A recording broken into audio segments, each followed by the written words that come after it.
اگر آپ کو شک ہے کسی پر کہ اس نے جادو کیا ہے یا جنون ہے، اس کا دماغی توازن ٹھیک نہیں ہو رہا، حالات بگڑ رہی ہے، تو ایسے شخص پر جو ہے یہ قرآن پاک کی آیات ہیں، ان کو پڑھیں۔ سورۃ تکویر آیت نمبر 6 تا 29 جو ہے 3 سے جو ہے شروع کریں۔ ذی قوت عند ذی العرش مکین مطاع ثم امین، یہ قرآن پاک کی آیتیں ہیں۔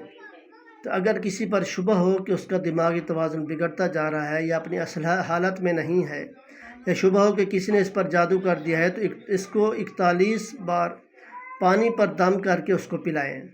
روزانہ یہ انشاءاللہ چند دن کریں تو انشاءاللہ اس کے ذہنی توازن جو ہے وہ ٹھیک ہو جائے گا۔ اگر کسی پر کوئی جادو کیا تو وہ بھی اس کا اثر ختم ہو جائے گا۔